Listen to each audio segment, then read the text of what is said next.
Muy bien, pasamos al siguiente tema, es cariotipo prenatal, fiabilidad y limitaciones, a cargo del doctor Paul Guayasamín Quisilema, quien es especialista de primer grado en medicina general integral, es especialista de primer grado en genética clínica, tiene un diplomado en epidemiología y VIH-Sida, CARICOM, La Habana, Cuba. Tiene un diplomado en medicina tradicional y natural en La Habana, Cuba, maestría de urgencias médicas en la atención primaria de salud, diplomado de gerencia de instituciones y programas de salud, Escuela Nacional de la Salud Pública de La Habana, Cuba, curso avanzado de diagnóstico prenatal, Fundación Medicina Fetal, Barcelona, España. Es médico tratante de genética del Hospital Gineco-Obstétrico y Pediátrico de Nueva Aurora, Luz Helena Arizmendi. Además de trabajado en el Ministerio de Salud Pública del Ecuador. Doctor Paul Guayasamín, en este momento yo le voy a habilitar los controles para que usted pueda compartir su presentación y habilitar su micrófono.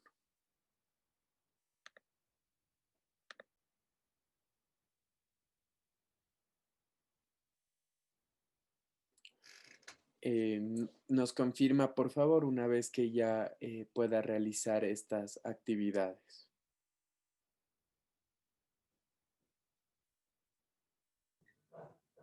Ahí, ¿me escuchan ahí? Así es, doctor, le escuchamos y también podemos ya observarlo. A ver.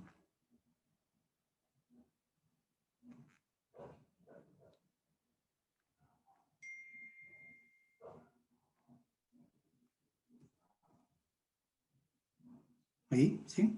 Sí, así es. Bienvenido, doctor. Es todo suyo el auditorio. Ok, buenas noches. Primero agradecer al comité organizador por la invitación que me han dado y felicitar a los exponentes en estos 2 días de congreso, ya que han sido unas conferencias magníficas con un análisis muy pertinente y un grupo de evidencia bastante probado. En función de eso vamos a continuar. Efectivamente, a pesar de que ya los dos profesionales que me antecedieron han conversado con ustedes sobre ya las pruebas de diagnóstico prenatal, vamos a hacer un poco de análisis sobre lo que es el cariotipo prenatal, que es, como lo decía la doctora que me precedió, lo que tenemos a mano ciertamente aquí en el país, porque lo ideal sería lo que se está haciendo en otros países. Se habla de microarray, se habla de CGH, se habla de secuenciación de exoma, de genoma completo, pero muchas veces tenemos que ajustarnos a lo que el medio nos permite, ¿no? Entonces, en función de eso, vamos a hablar un poco sobre la introducción de qué es el cariotipo prenatal, la evolución de lo que ha sido la citogenética, cómo ha avanzado no solamente en cuestión de tecnología, sino de avances con el manejo del paciente. Los tipos de diagnóstico prenatal, a breves rasgos, ya los mencionaron también los otros doctores, como los test invasivos, no invasivos, los métodos de cultivo y los tiempos que se demoran, por eso son tan importantes. Un diagnóstico temprano, como lo decía, con la ecografía, entre otros. Métodos de diagnóstico prenatal que no requieren cultivos también, en los cuales ya se ha llegado a fusionar la parte de la citogenética con la parte de la biología molecular. Y por último, para ver algunos de los estudios que se ha realizado y se ha revisado para poder hacer un tipo de comparación entre estas diferentes técnicas con el cariotipo convencional, o sea, la citogenética convencional, que aunque muchas personas pensarían que va a desaparecer en el transcurso del tiempo, ciertamente aún se va a mantener. Es decir, que vamos a tener citogenética convencional para largo. Cuando hacemos una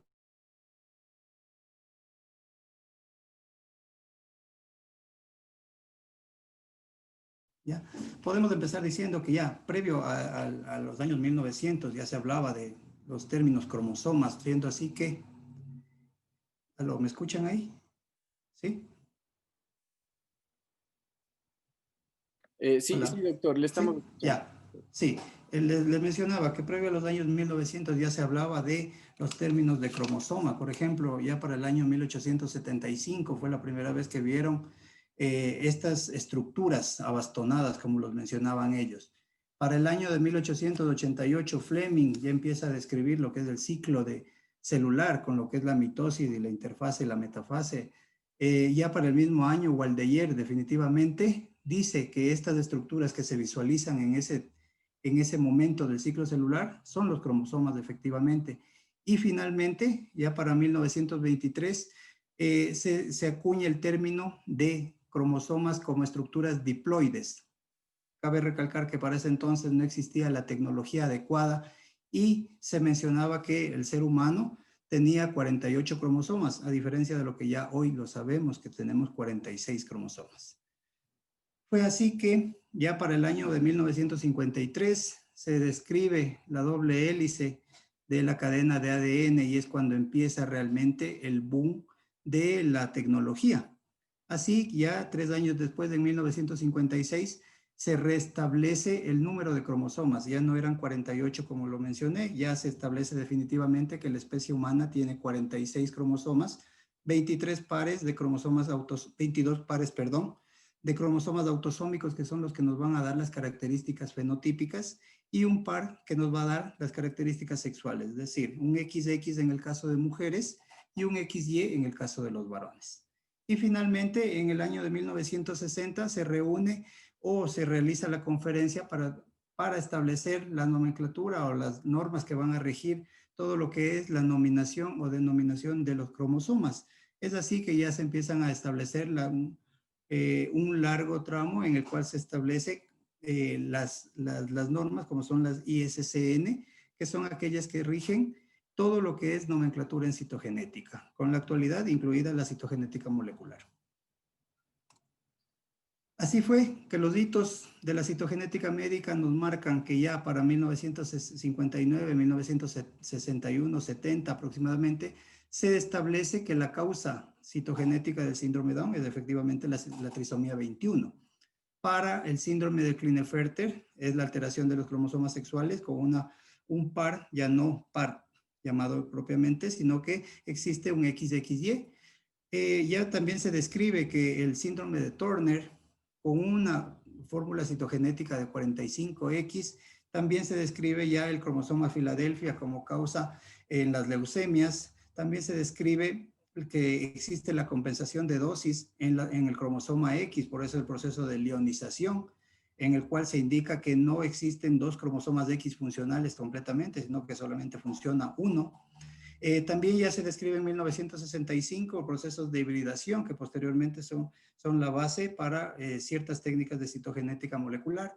Se descubre defectos cromosómicos en abortos espontáneos ya para el año 1967 y para 1970, como se había mencionado, se describen las técnicas de bandeo cromosómico, en las cuales no solamente se establece que existe un número de cromosomas, sino que también existen regiones y subregiones, con lo cual se empieza a describir ya no solo alteraciones cromosómicas de número, como son las de neoplodías, de la trisomía 21, sino alteraciones estructurales, como son aquellos síndromes de microdeleción, como el síndrome de Prader-Willi y el Angelman, que es uno de los más conocidos. Así tenemos que la citogenética efectivamente es el estudio de los cromosomas, su estructura y su herencia, tomando en consideración que el genoma en eucariontes está agrupado en cromosomas lineales, ya lo habíamos dicho en cuántos cromosomas. Las diferencias entre genoma y cromosoma tenemos que el genoma es el complemento génico total del organismo procariótico o eucariótico, en tanto que los cromosomas están agrupados en número y puede variar en dependencia de las especies. En el caso del genoma, el DNA puede ser codificante y no codificante. Eso lo sabemos porque un gen no solamente tiene bases que van a formar parte de una proteína posteriormente, sino que tienen zonas en las cuales no generan ningún tipo de beneficio, aunque a medida que avanzan los estudios se va identificando que ciertas mutaciones en estas zonas no codificantes aparentemente sí pueden generar alteraciones.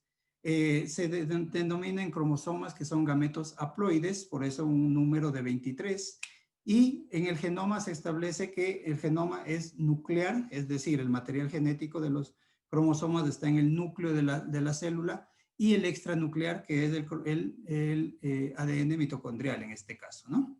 Con las células somáticas consideradas como diploides con una cantidad o un número 2N46.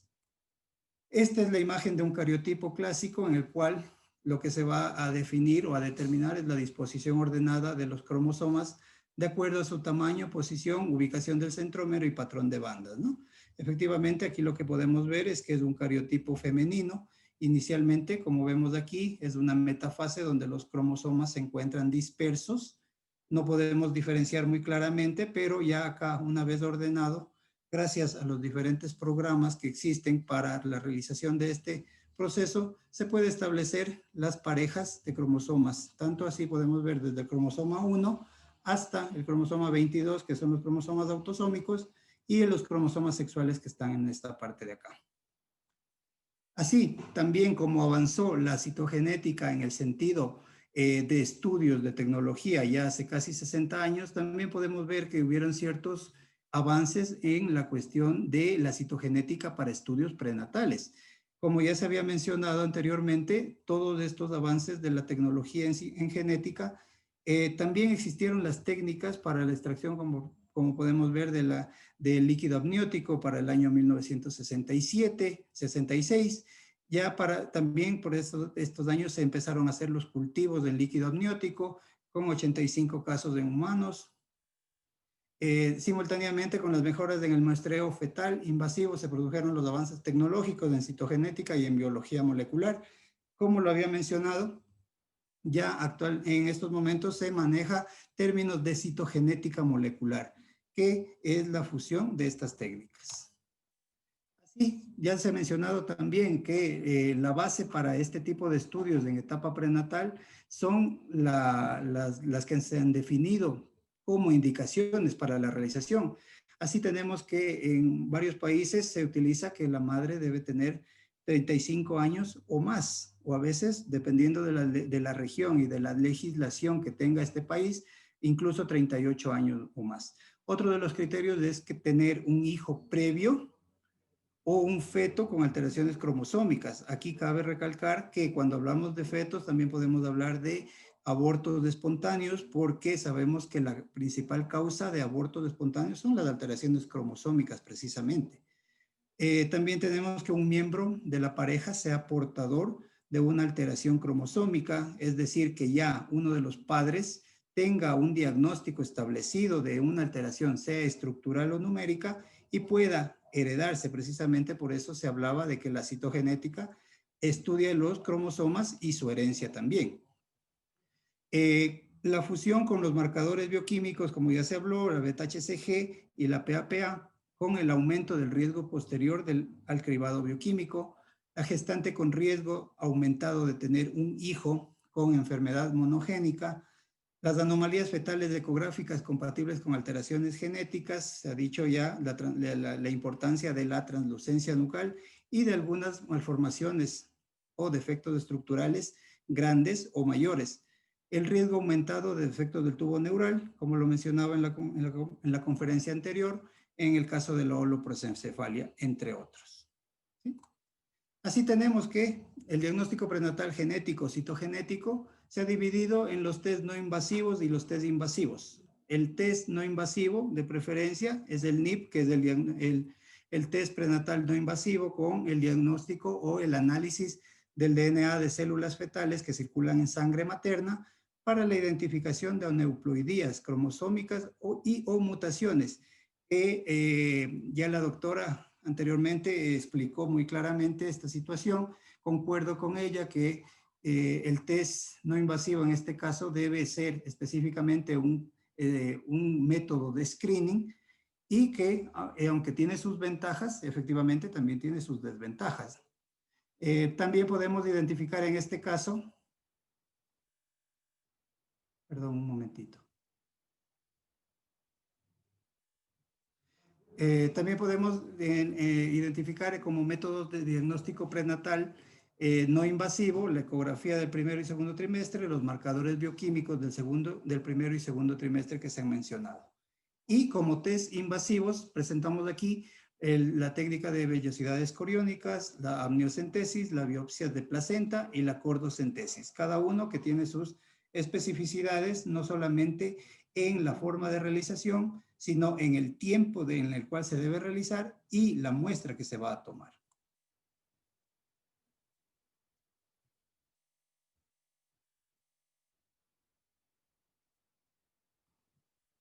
Ok.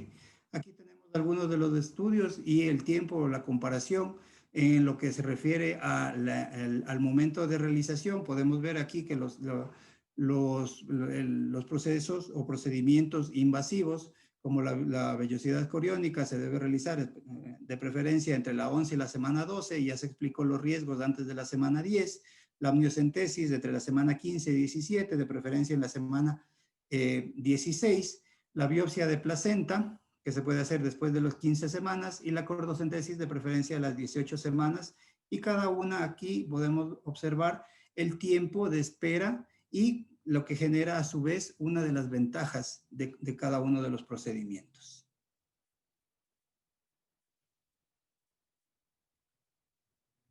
Es importante para todos estos tipos de procedimientos saber realmente de dónde provienen las células, porque en dependencia de eso podemos tener ciertos inconvenientes en los resultados del cariotipo y de otros estudios que se puedan realizar. Aquí vemos que un cuarto de la cantidad de células que se pueden examinar durante los estudios de citogenética prenatal proceden o se pueden obtener mediante la amniocentesis, en tanto que las 3/4 partes proceden del trofoectodermo y son las muestras que se van a tener de preferencia en las biopsias de vellosidades coriales. Es esto uno de los inconvenientes que genera como proceso de obtención de un resultado, porque nos puede dar un término denominado mosaicismo confinado a la placenta, el cual nos puede dar una falsa apreciación del resultado citogenético real que tenemos en este bebé. Así, las vellosidades coriónicas, ya se ha dicho, se realizan entre las 11 y 12 semanas, tienen riesgos y complicaciones, puede haber un daño fetal en las extremidades cuando se realiza antes de las 10 semanas, una pérdida fetal entre un 0,5 a un 1%, puede existir rotura de membranas, puede existir contaminación con células maternas, que es uno de los principales inconvenientes desde el punto de vista del análisis genético. Puede haber problemas como el mosaicismo confinado a la placenta y, como ya se había mencionado, el procedimiento tiene sus dos vías, el método transcervical y el método transabdominal. El mosaicismo confinado a la placenta, como lo dice aquí, es la presencia de aneuploidías solo en células del citotrofoblasto como producto de mutaciones posigóticas con un embrión diploide normal. Podemos observar en la imagen que en la imagen del bebé, del feto, tiene una cantidad normal de cromosomas, pero los diferentes tipos de mosaicismos confinados a la placenta son aquellos que nos irán mencionando con diferente cantidad de número de cromosomas en este caso. Son 3 los tipos de mosaicismo confinado a la placenta que se puede observar, y con lo cual dará la indicación de que el resultado de biopsias de vellosidades coriales no siempre es tan confiable, a pesar de que lo han mencionado anteriormente, porque nos implicaría realizar un procedimiento invasivo posterior con el objetivo de garantizar el resultado con eficiencia y eficacia. Así también tenemos la amniocentesis con una obtención entre 10 y 30 ml de líquido amniótico por una punción abdominal, que inicialmente se descartan 2 cc para evitar contaminación materna. Las complicaciones y los riesgos, ya se ha mencionado, son similares a aquellos que presentan una biopsia de vellosidades coriales, una pérdida fetal con un % similar, puede haber sangrado o amenaza de aborto, puede haber contaminación de células maternas. Todo esto puede exigir en muchas ocasiones que se realice un nuevo examen, debido a que por situaciones muchas veces fetales, como ya vamos a explicar en uno de los estudios que se analizó, puede existir una falta del crecimiento, como también agentes externos, como el uso de ciertos antibióticos en las madres, a pesar de que durante el embarazo están ciertamente contraindicados algunos de ellos. Puede haber, o se ha visto también, se describen lesiones en estructuras vecinas, como en asas intestinales, en vejiga, y un hematoma de la pared abdominal debido al procedimiento como se realiza. Claro está que siempre hay que dejar bien sentado que este tipo de estudios o este tipo de procedimientos debe ser realizado por un personal calificado, el cual tenga la experiencia y la experticia necesaria para realizarlos. Aquí podemos ver en esta imagen cómo se toma la muestra de líquido amniótico y en esta la de vellosidades coriales, y en las cuales se puede hacer un proceso de centrifugación para obtener las células, que es el precipitado que vemos aquí, y el resto, que es el sobrenadante, que se puede también utilizar no solamente para estudios de citogenética, sino que se puede hacer para estudios de bioquímica, como por ejemplo la cuantificación de alfa-fetoproteína, en el caso de, y así sospechar de efectos del tubo neural. Vemos de esta manera que también se puede hacer la centrifugación en el caso de la biopsia de vellosidades coriales, y con esto se realizará posteriormente la siembra o el cultivo. Es así que tenemos los cultivos a corto plazo de vellosidades coriales, por ejemplo. El cultivo, como característica, se dice que se aprovecha el índice mitótico natural de las células del citotrofoblasto. Lo habíamos visto ya anteriormente en la imagen de dónde provienen estas células y por qué se puede realizar con sus debidas precauciones. Dice también que durante el cultivo las células se estimulan mediante una incubación corta de 24 horas en un medio de cultivo de preferencia, aunque no viene el caso, se debe mencionar que se utiliza mucho un cultivo denominado Amniomax. Siempre se debe simular las condiciones del organismo, es decir, mantener a una temperatura de 37 grados, y en estos casos se da un suplemento de CO2 al 5%. Posterior al cultivo y a las 24 horas que se ha mencionado, se hace el proceso de cosecha, como se lo dice, con una detención de mitosis con el colsemid durante 2 o 3 horas, el proceso de hipotonía con el citrato de sodio a temperatura ambiente, la fijación con una solución de metanol y ácido acético en unas proporciones 3:1 durante varias repeticiones, considerando que al tener células que están que provienen de la placenta, en este caso, son un poco más duras o un poco más rígidas, y hay que hacerlo en forma repetitiva. Los cultivos a largo plazo, tenemos el líquido amniótico, las vellosidades coriales, los restos de aborto y de placenta. El tratamiento previo al cultivo va a ser, en el caso de las vellosidades coriales, los restos de aborto y de placenta, lavar en medio de cultivo para extraer los restos de sangre, dejar con esta limpieza se deja el material con la menor cantidad de restos que puedan contaminar la muestra y dar un resultado inadecuado. El proceso de tripsinización para retirar los restos de la decidua, como lo habíamos dicho, por la procedencia de las células, se corta o se hace pedacitos de la muestra y se agrega solución de colagenasa para mejorar el proceso de mitosis en este caso. A 37 grados se suma esta solución durante 30 a 60 minutos. Se detiene la acción de la colagenasa y se centrifuga para luego sí realizar la siembra en el medio de cultivo que se ha mencionado. Cabe destacar que el líquido amniótico se siembra directamente, es decir, no lleva el proceso anterior, únicamente la centrifugación.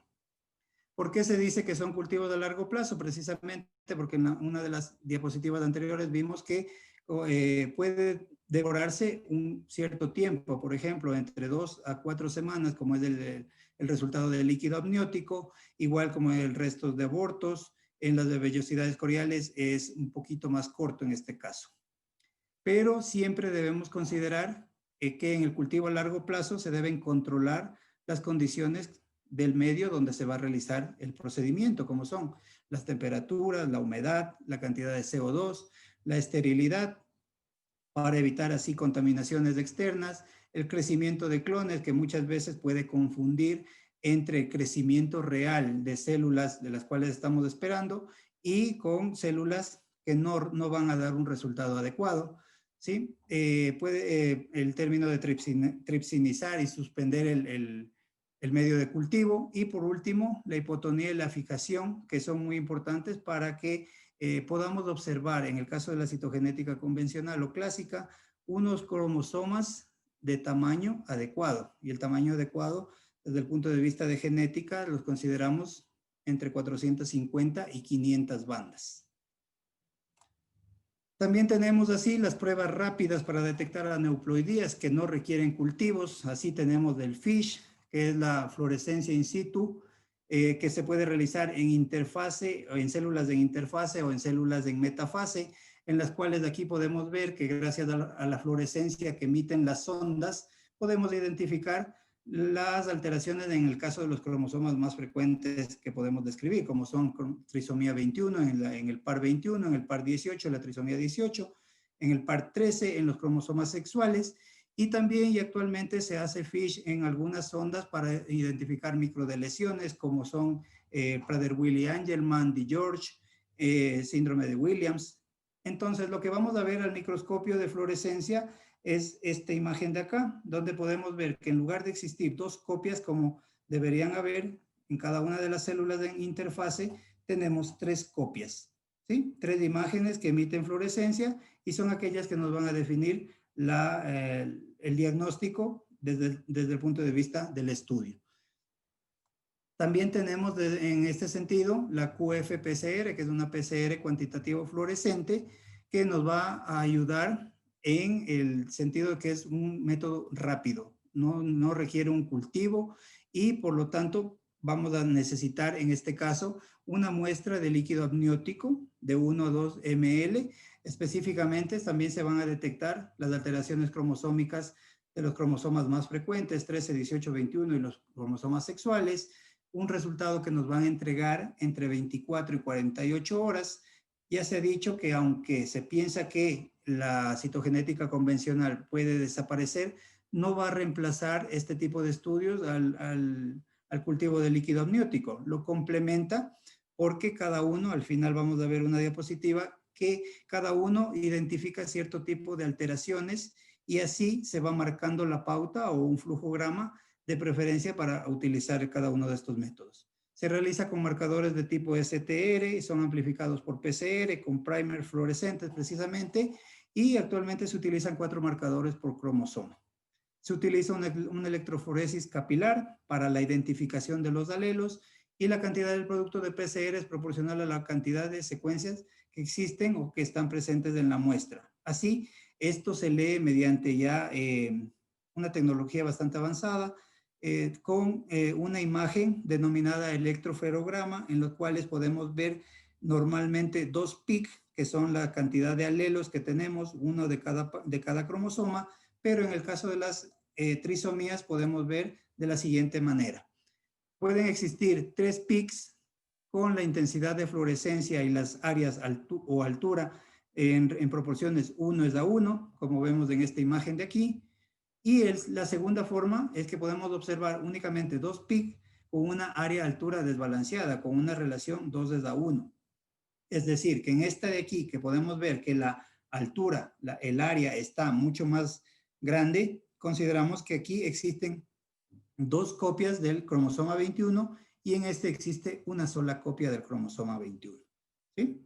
Entonces, eso de manera general en relación a los estudios que podemos realizar. Claro, existen también otras técnicas como las que podemos mencionar aquí, que son la hibridación genómica comparativa, la CGH, el análisis de microarray, la secuenciación de nueva generación, que es la NGS. Ya lo habían mencionado que existe la tendencia a que sean los estudios de preferencia, pero siempre vamos a depender todavía, desde el punto de vista de la evaluación de citogenética, de los estudios de genética convencional, que van a ser hasta cierto punto los que van a marcar o seguirán marcando la pauta de qué más tenemos que hacer, porque al querer realizar este tipo de exámenes, siempre debemos considerar o hacer un análisis costo eficiente, o sea, qué nos resulta más económico hacer, porque aún, a pesar de que ya en los últimos años el costo desde el punto de vista económico ha disminuido, todavía no está al alcance de la población en general. Entonces, así, de manera rápida hasta cierto punto, hemos descrito las técnicas que existen para la realización o la evaluación de los estudios de citogenética prenatal. Vamos a realizar unas pocas preguntitas. No sé si me ayudan con las preguntas, por favor. Doctor, ¿cómo está? Buenas noches. Mil disculpas. No sabemos qué pasó, no se pudieron cargar las preguntas. Le intentamos varias veces, pero no cargaron.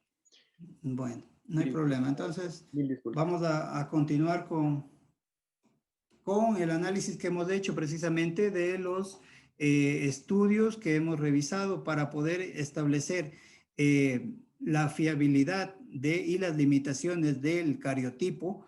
Claro, siempre vamos a considerar la localización geográfica donde estamos. Ya se había mencionado que en España ya el microarray está haciendo un estudio de primera elección.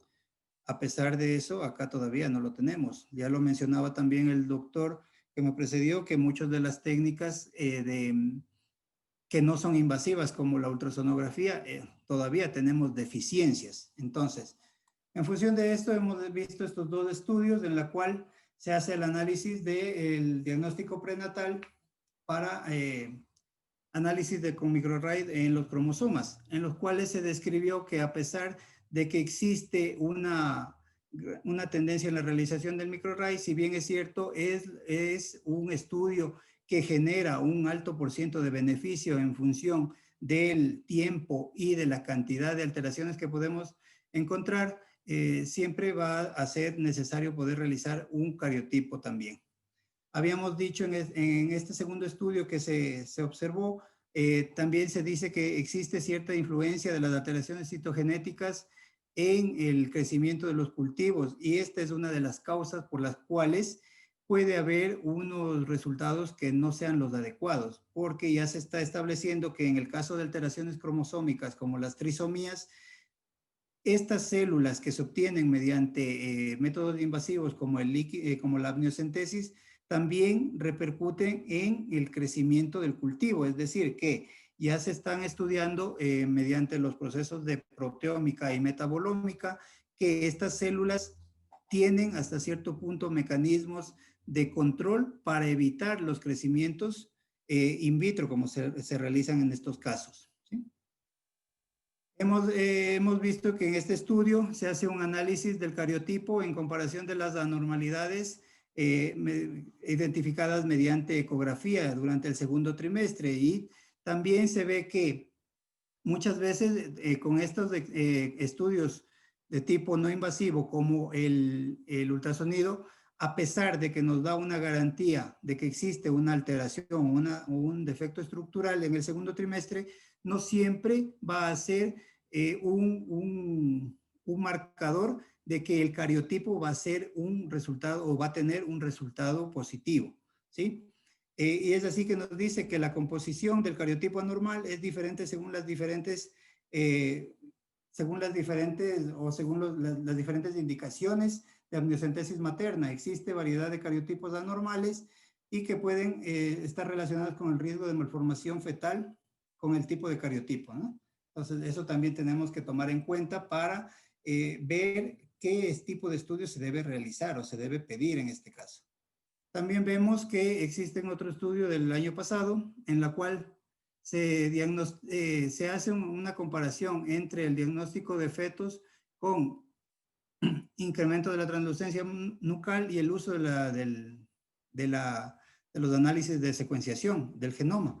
En este caso, lo que concluyen es que se demuestra que la aplicación de la GS, que es la secuenciación del genoma en fetos, es igual, sirve, nos da una garantía de que sí, efectivamente tiene una validez, de que nos va a dar un resultado mucho más eficiente, mucho más efectivo, mucho más puntual, porque no solamente nos va a dar la valoración en el tamaño de los cromosomas, o sea, en grande, sino que también nos encuentra ciertas mutaciones en un tamaño mucho más pequeño, es decir, mutaciones puntuales, mutaciones de tipo génica, con la cierta identificación también de algún tipo de error innato del metabolismo, que también podemos ver que en la vida ya extrauterina, es decir, en el neonato, puede afectarnos en un gran número de pacientes.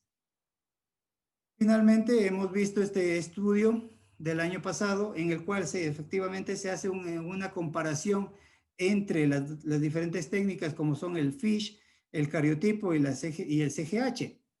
Entonces, lo que más me gustó de este estudio es que realmente ellos terminan con este tipo de conclusión, que es el cuadro que les voy a poner a continuación. Es el cuadro donde en primera instancia ya se ha hablado que se debe hacer un screening prenatal con un ultrasonido, con con la identificación de las pruebas no invasivas, como el NIP, los de antecedentes familiares, las pruebas bioquímicas también, y entonces definir si existe un riesgo o no. En el caso que no exista un riesgo o el riesgo esté dentro de lo normal, el embarazo va a continuar como normalmente se lo debería dar seguimiento en las consultas de control prenatal. Pero si existe un riesgo durante el embarazo, ya se habla aquí de que el flujograma debe ir hacia la realización del estudio de Fish o el estudio de cariotipo. Entonces, volvemos a decir que el cariotipo va a seguir siendo uno de los estudios que se tienen que evidenciar cuando se envía o cuando se identifica una paciente de riesgo. Es así que posteriormente, ya con el cariotipo, se puede hacer otros estudios un poco más complejos, como la identificación del microarray, como la identificación del CGH e incluso la secuenciación. Es decir, mantenemos la teoría de que el cariotipo va a seguir siendo uno de los estudios con mayor asequibilidad en nuestros medios, en nuestro medio especialmente, por la parte económica para la realización de otros estudios. Esta es una imagen que precisamente estábamos discutiendo en un grupo de personas que nos estamos dedicando a la citogenética, donde se establece que en el cariotipo detecta aneuploidías cromosómicas de lesiones y duplicaciones, inversiones, translocaciones balanceadas y triploidías. Acá vemos que el CGH array, ¿sí?, puede detectar aneuploidías cromosómicas, pequeñas de lesiones y duplicaciones, variantes de importancia clínica desconocida que muchas veces podemos identificar. Lo que más he estudiado y en la parte postnatal, los casos de discapacidad intelectual que tienen una causa muy amplia, ¿sí? Pero tiene las deficiencias que en este caso no detecta translocaciones balanceadas o triploidías. Es decir, complementamos en estos casos con el cariotipo convencional. También podemos ver que en el caso de aquí podemos observar que se detecta, en el caso del microarray del genoma completo, detecta aneuploidías cromosómicas, pequeñas de lesiones y duplicaciones, variantes de importancia clínica desconocida, pero al igual que el anterior del microarray, no detecta translocaciones balanceadas y triploidías. Es decir, que con esto podemos mencionar que cuando hacemos el análisis de pertinencia y fiabilidad para los estudios de alteraciones cromosómicas denominadas trisomías, el cariotipo personalmente considero que va a seguir siendo uno de los estudios de preferencia porque nos va a dar una información completa, aunque ya existen los otros métodos de diagnóstico como es el DNA fetal, pero bien se ha mencionado que este método específicamente se mantendrá como un método de screening. Y en el caso de que nos den positivos, la orientación siempre será realizar el método invasivo de la amniocentesis y el estudio de cariotipo convencional. Para concluir, tenemos estas dos conclusiones que dice: los estudios de citogenética con los que se realiza un diagnóstico prenatal deben comprender la existencia de ventajas y desventajas de los análisis de cromosomas, de FISH basado en células y de CGH basado en análisis de ADN. También mencionar lo que ya se ha dicho, que la solicitud de estudios de genética necesariamente deben ir acompañados de la realización de una consulta de genética. Aquí vamos a hacer un pequeño paréntesis porque lo pueden indicar otras especialidades, pero a nivel local se da el fenómeno de que en otras especialidades se envían exámenes sin siquiera saber para qué se envían realmente. Y es el caso que nos hemos encontrado ya muchos de los genetistas cuando conversamos. Así también que también existen resultados de algunos laboratorios que no cumplen con los requisitos suficientes y necesarios para dar una información adecuada. Así como también podemos decir que en los cuales se brindará la información necesaria para la toma consciente de decisiones por parte de los pacientes. considerando que en las consultas de genética el paciente no es únicamente la persona que acude a esa consulta, sino que el paciente es la familia de esa persona también, porque sabemos que existe el componente hereditario de ciertas condiciones o enfermedades genéticas como se las he denominado. Finalmente, vamos a decir esto de aquí, que en medio de la progresión en procedimientos, técnicas y análisis para el diagnóstico prenatal, también existe la gran necesidad de ayudar a los médicos para educarlos a ellos, como lo dije anteriormente, y a sus pacientes sobre los beneficios y limitaciones de las nuevas tecnologías. Muchas gracias.